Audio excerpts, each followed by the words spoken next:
Awesome, thank you. So, hi everyone. I'm just testing a microphone because, okay, I'm good. So, welcome to Threat Modeling for Developers. My name is Jonathan Marcil, like we just say. This is a summary. I'm not going to go through it. This should fit under half an hour. So, who am I? So, that's the first question, because when I'm up on stage, everybody say, who let that guy up? So I'm an AppSec person, okay? So this is important for the framing of what this talk is about, because if you really want to understand, how I see it and all the stuff that I'm mostly trying to tell you is I'm an AppSec person, meaning that what I do is application security as a day job. So I'm also referred as the AppSec guy. So anything related to AppSec, application security, they come to me, and that's kind of my scope. I am not Adam Shostak. I don't know if he's in the room because I cannot say anything, but I'm not him, which means that, I don't know, I don't have like many credentials. I didn't write books and stuff like that. I'm just like a regular person that likes to do threat modeling, I guess. I also sit next to developers, which is an interesting one, because when I get a job or a gig or anything like that, I always try to make sure that either I'm working directly for the developers, so it's an engineering organization that hire me, or I make sure that I'm being embedded really from the security organization next to the developers. So my day-to-day in the past, I don't know, more than 10 years has been, I was basically sitting next to the developers. So it's not like they're in another office, another building or anything. I'm right next to them, so I see them in their regular life or, inter nature. So, and also, most importantly, is that with the time that I have into that context of being like the AppSec person with developers, threat modeling is only one of the many activities that I can do for application security. So I know that this conference is about only threat modeling, but newsflash, if you didn't know, there's other things that needs to be done outside of threat modeling because it's not the end of it all. Yeah, I'm sorry, Zar. Only threat modeling. So now let's go into some of what I call the threat modeling utopia. So what do you think happened if you give a lot of times to brainstorm, edit, and reach a friendly consensus between, let's say, 15 people with diverse background? So they try to create basically something, and you get a manifesto and a catalog of, let's say, capabilities. So those are a bunch of those people that I'm really proud to be part of. And we did that. I guess we started during the pandemic, and then we mostly produced the manifesto, the threat modeling manifesto, and more lately the catalog of, let's say, capabilities. So this is a side that you might see often, is that you think about threat modeling and it's kind of in a vacuum, or at least you have all the time in the world and you can basically come up with whatever ideas and then you just put it on the page. So it's great. And one of the things that we've done, like I said, is the actual capabilities. So the capabilities are what your organization can do for threat modeling. So it's Lego pieces that help you to build a threat modeling program. Okay, right now it's a single-page document. If you go on that URL, it's live, and you will see the list of all the capabilities with a short description.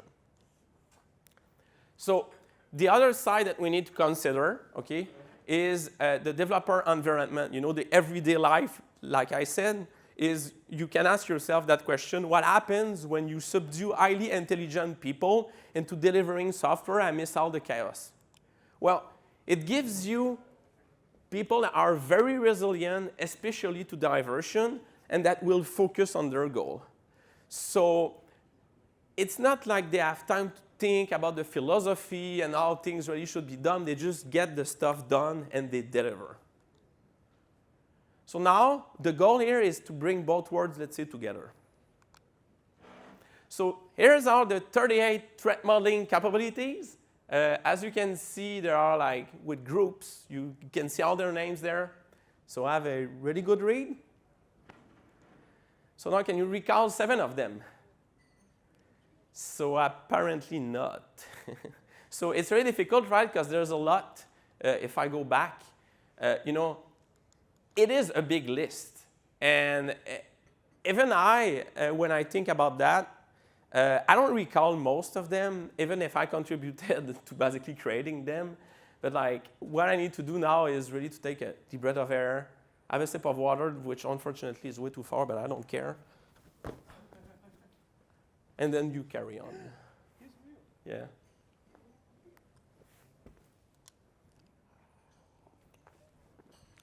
Okay, if this falls, it's my fault. So who are you, and what can you do, actually? So if also you are an AppSec person like me, when you look at all those capabilities, you have to make them fit in the big, basically, security picture of what is happening in the organization. So you have to be the expert, and being an expert is not about remembering all the capabilities and knowing them all by heart. Like any LLMs can do that. Be the expert is to perform the selection depending on what is needed, the organization size, the current need. You have like to feel the room, feel the organization, and be like, okay, let's just do that. If Adam is not in the room, I'm not making the second joke. He's right there. So if you're Adam Showstack, you just say, I just can't see nothing. So if you're a developer, again, you just focus normally on delivering your things, or you can focus on threat modeling, or you have someone else do it, okay? So it's really different, whoever you are on how you can do threat modeling, because it depends on the time you have, what are your goals, what are your objectives. So the organization size also can matter, because it will dictate the amount of different capabilities that you can choose and how deep you go in them, okay? By that, I mean, you're not going to do, all the 38 capabilities and try to do everything within a week or even within a year, depending on your organization size or where you're at. Like, it's not going to happen. So it does matter, but at the same time, I'm always asked that, like, how do you scale this? You want to make this bigger? Normally, you look at the team level, and the team is more or so the same size regardless of your organization size, because I'm sorry to break it down to you, but if you have a team that is over 20 people, maybe that's a little bit too much as like a development group really just for one piece, or maybe they are already mostly broken down. What is really important to observe is their velocity and appetite ready for the security parts of it and also for the threat modeling. So this is what will be guiding your approach. I told you about velocity that I will say it. So the velocity means that some teams, they can deliver really, really fast. They go really fast. Other teams, they take more time. They take time to read and absorb. So you have to adapt your stuff. So when I was saying about, okay, you need to be an expert, that's how an expert really should think, is to understand the other people, to understand the developers and see what is their appetite at this time, what is the velocity, and try to follow them in that. So the organization size, it's also like, it has ups and downs. Let's say it gives you more opportunity to screw up, which for me is a good thing because you can learn, okay? So if you have, I don't know, like maybe like over like 100 teams, I don't know, and you messed up the first 2 engagements with them, then the turn might be better, and then you continue like that. So the more you have a chance to get it right. The only thing that I have observed is that the bigger they are, the more the clash back that you will have of having a clash between you and the organization, because changing a process, changing a decision is really harder to change as the organization gets bigger.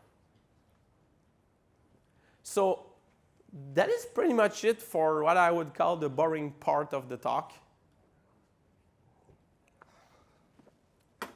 So the rest of the talk is just a game, and most of my content as well, of win or fail. So because I cannot see much, well, I think I can see it. So I'm just going to ask you basically to vote if you think that this is a win or a fail. And I'm going to show you example of what can happen in an enterprise related to developers, okay? Everything will be tied to an actual capability like I showed you. But in order to make it easier, you're just going to have the title, and you will see the text is the more important part. So let's go with the first one under the strategy resource allocation. So again, those are example or like a use case, let's say. And then we have to vote on that. So I'm going to read it first. So the organization has mandated the security team to create a threat modeling program. Easy enough. We have dedicated resources on the team that has been given time to focus on the program and perform threat modeling. So far, so good. So do you think that this is a win or this is a fail? So I have a few wins. Most people are winning, because I guess you're all winners. That's great. Well, guess what? It's actually a fail. You will have to pay some attention, because every word matters. It's like the threat modeling capabilities. Trust me, every word matters. So developer had to provide information required to create the model, right? So if you remember, the text that I wrote is that I mandated the security team, and then the resources on that team, okay, were affected. But then at the same time, we needed the developers as the input of the model to understand what the system is. And then if we have to make change, we needed them as well. So the organization just basically went and say, okay, the security team, you have time, you have budget, you do this. And then all the rest of the other parties involved don't have that time plan. So the main takeaway I will have for that is make it part of the official tasks that you have for developers, not just for the security teams. By the way, I'm not saying that this is real-life stuff, but I was heavily inspired with what I've seen in my day-to-day, let's say. Tricky bastard. So in order to explain this is that it's what I call the time squeeze. Developers, remember, are awesome at delivery. They deliver threat models when they are being asked to do threat models, right? So it doesn't matter if they don't have time, because they're just basically so focused, they will do stuff. It's really rare that you will have them mostly push back at that level, right? But without additional time allocation, they will squeeze that between the other tasks that are their other priorities, like implementing features, also fixing functional bugs. So what will happen is that the quality of the result of the threat models will be impacted and will be most likely lower because they just put less time into it. That would be logical, right? And then the developers, another thing that you might not think about, but they might actually do a pushback more on changes just because they have less time. So the reason that normally you would push back on a change is because either it's not worth it because it's too difficult or they don't see the impact. But maybe in a case, they are agreeing with the expert and they say, yeah, it's good, but then we don't have time, so they find ways to push back more. So attributing them time will upper the quality and have them less basically do the pushback on changes. I'm afraid I'm going to need so much water. Next one, education active practice. So this one is the organization has invested in training and enrolled everyone, including the developers and security. So this time we have everyone into a video-based training that provides examples while introducing fundamentals. Training was set with a due date to ensure completion. Is that fully win, fail? You can vote. Oh, I'm not sure. Okay, you're starting to doubt. That's good. That's good because I consider it a fail. So this one is more so a fail because developers, they don't often have the time to reflect on the theoretical application and everything, and then especially go back and apply retroactively the stuff, right? Because you have to remember, they are in their pipeline of delivering what they are working on right now. So if you give them training, yeah, they might learn a little bit, but quickly they will lose it if they cannot apply it directly. So what I would say on this one, the takeaway would be, if you perform training alongside a real threat modeling session, okay, instead of having a airdrop of a training randomly, you say, no, as you do your first threat model, we're introducing the practice or we're making things better, and then you're saying, then at the same time, at the beginning, you have like kind of an introduction, you do all the stuff, and then you make it work into something that they are working on. So that way, it will give them a real hands-on training that, by the way, they will reuse maybe the next week or so because they're still working on the same project. So when you have a direct context, this will help a lot because like developer will focus, like I said, on the system that they are currently working on. So it's mainly natural for them that if you want to reach them, to meet them at some point, you go on what they are working on right now. So often when you do outside knowledge, you might have examples that are really close to what they do, but it's not exactly it. And you know that sometimes details in the threat models are important. And so by having that, you will hit the mark on using a real system and then ends up real details. I guess the downside of it is that it takes more time and effort from the side of the people trying to push for threat modeling, but that's a trade-off that I would think is worth it, especially if you want efficiency. Like we saw this morning, this afternoon or morning in one of the other talks. And the direct context is really important because it will improve memory retention. So if you tell someone about a thing that is out of context, they will lose it. But then in a context, on another project that they work, they will compartmentalize it in their brain, and it's going to stick there way more. And also, it's going to reduce mental fatigue due to the context switching. So if there's any managers in the room, please read about the context, let's say, switching stuff, because it is real. I have, let's say, 40 hours a week to work on something in a week. If you make me do 40 things for 1 hour, it's not as good as if only I do a few things, because doing the context switching over and over, it's really difficult. As an AppSec person, I'm used to do that a lot because I jump between teams and stuff. Developers, they might do it less, so they're less used to it, so it's even harder for them. Drinking, and next up. Under creating threat models, system and threat comprehension. So this one is, the organization has properly trained everyone on a threat modeling methodology, and they given them dedicated time to create threat models. Developers are asked to produce an initial threat model that is after reviewed by security to add threats and mitigations. Do you think it's a win? Do you think it's a fail? So I have a few fail. So I'm guessing everybody is gone sour on this. I actually consider it a win. As you can see, this is arbitrary, right? But I have explanation of why. So it's true that it's a win because if you look, this is under system and threat comprehension, okay? So the people involved know about the system because they are the developers, and the security people have the expertise to identify threats.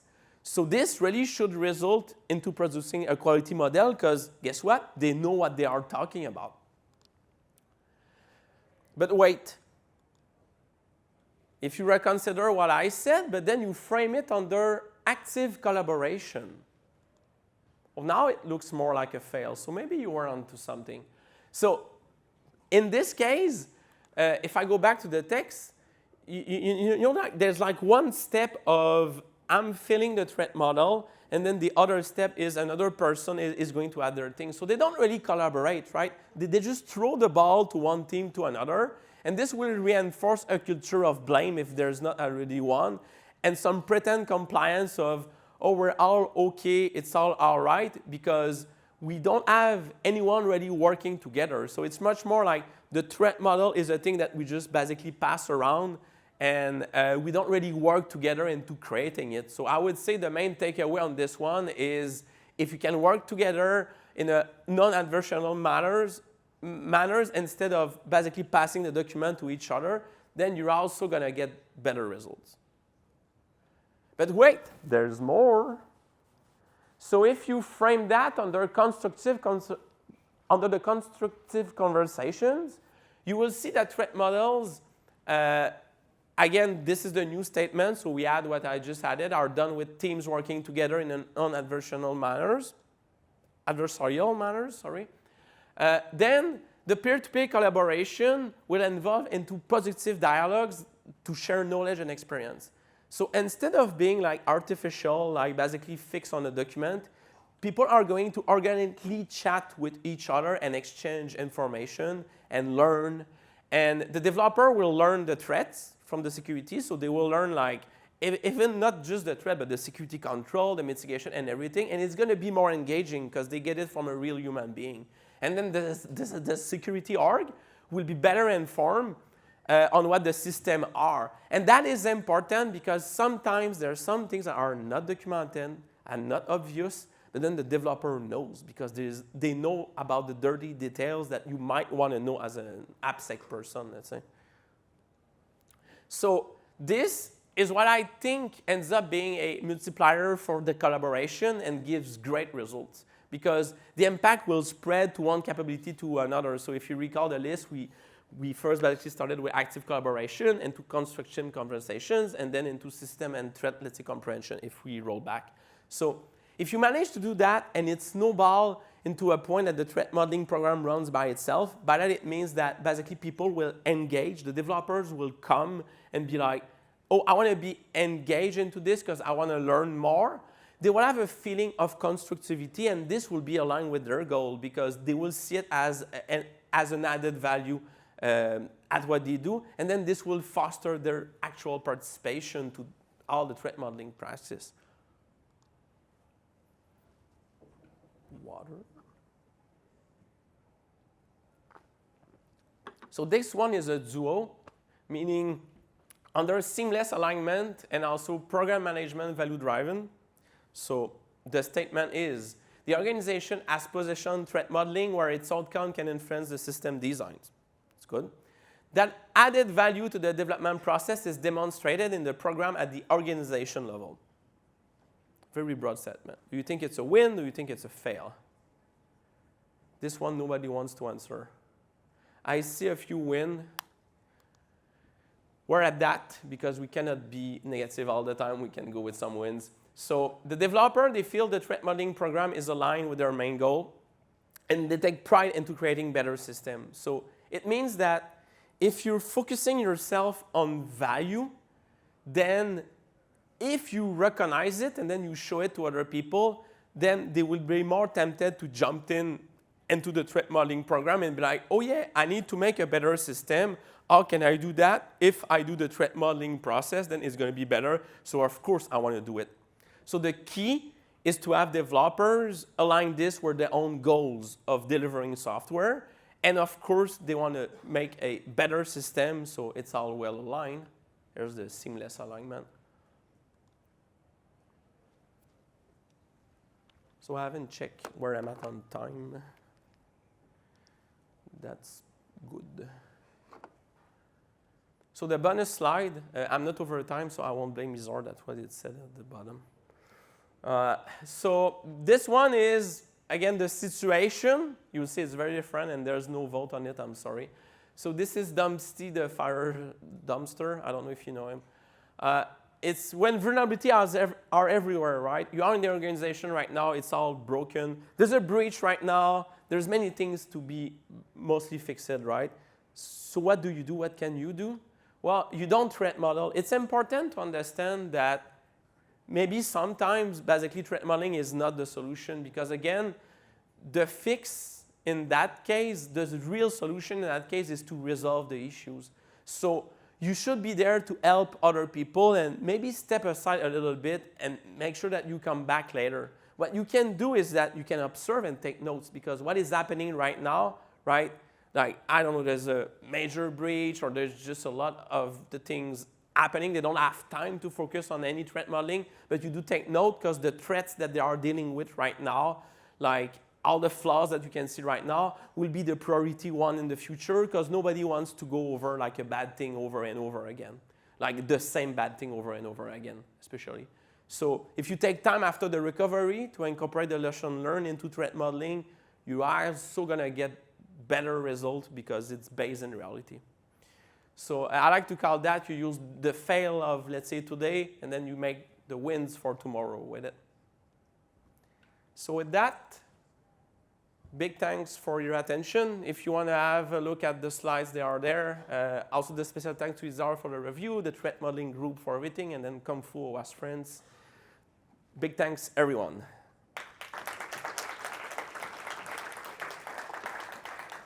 So we have time for a few questions. I'm just checking if I did exactly 27 minutes. I know. Perfect. I told you. So. Question? There. Okay, I'm not being filmed anywhere because I cannot see anything. Oh wow, there's people in the room. Okay, great. Hi. Yeah. I wanted to ask something about the number of AppSec engineers that we would need in order to have those collaborative conversations. Because usually when you have a larger number of teams and engineers, it becomes difficult to participate in all the threat modeling activities. Yes. So the tricky answer is one-on-one, meaning one engineer for one developer. Why would I say that? Because don't go around and disturb everyone. Everybody is working, trying to delivering right now. So maybe having like a security champion will help you. So it's not just about the scale of, because the answer is 1 to 100 because that's what everybody is doing. If you're doing great, it's lower than that. If you're doing average, it's over than that. Like that's what I believe are the numbers, but it doesn't matter because what matters is the relationship you do foster with the developers.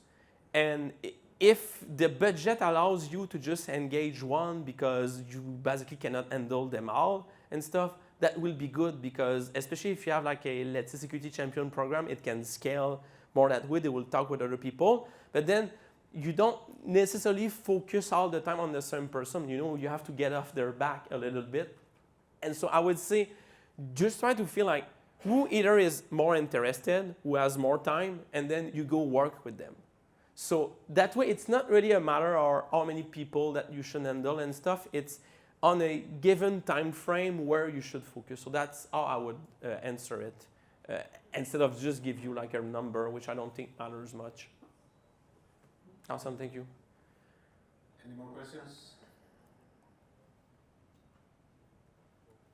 No? Oh, here we have. Yo. Hey, Jonathan. Hello. What tools or processes do you use, as you know, from an AppSec point of view, to engage with developers? Yes, great. I had that same exact question, I think, last week. Okay, every time everybody talks about tools, we're big because we have like all the security tools and everything. But at first, you have to understand that the tool set of a developer is mainly, I would say, their IDE and all that stuff, but being plugged into that doesn't make more sense. So the only thing I would say about that is that to try to find where the knowledge is that they will seek and then have a way into that. So that gives you at least one knowledge management part of it. Is it integrating an existing tool and anything like that? Maybe. The same goes if you do like a threat model. Like maybe if you use a tool just for that, it's good, but you always need to think at, where the output goes and everything like that. So I'm not saying, oh, you need that exact particular tool, but you just need to make sure that the tool is flexible enough to fit with the workflows, and also make sure that a tool doesn't hard enforce a process that they need to follow. Because nobody doing development wants to learn all other processes and to go out through all the steps and everything. They want a thing that flows well with what they are doing right now. So a lot of the tools, especially more the old school ones, are like more, if you do threat modeling with them, you're stuck into doing it their way. So the more flexible the tool is, if it gives you option to do it as you want, then it will give you like a better tool. So I will go towards those when you do your searching. You're welcome. Okay, probably last question, if there's any. No? Yeah, also there. Is the QR code working? I don't think it does. The QR code is not working. Yes, my question is that now there's a lot of focus on tool, but now that you're an AppSec guy, you're not only doing threat modeling. So what are you doing in, for instance, secure designing coding practices throughout the secure development lifecycle? Does that take a great part of your time to teach and to make sure that they're carried out for the developers on your team? So I guess everything I said on those slides about, and I think a lot of the core values and the principles we had behind the manifesto and stuff is also things I would apply to AppSec like in general. And so I always try to meet them, and understand the system where they are. And then I would say, it is a hard question to summarize fast because you have to learn, how they are coding and what they are working on. And what I do, which it's probably more difficult, is that I try to understand their system and how they code for real. Like I look at everything. And then I'm going to engage them to something interesting. Because a lot of the time when you do, I guess your question was about the code review, right? More on the code side, right? I'm thinking the craft of secure coding and design. Okay, the craft of secure coding. So it's really about like all the actual secure coding. So I will go like really on par with what they are really doing, okay?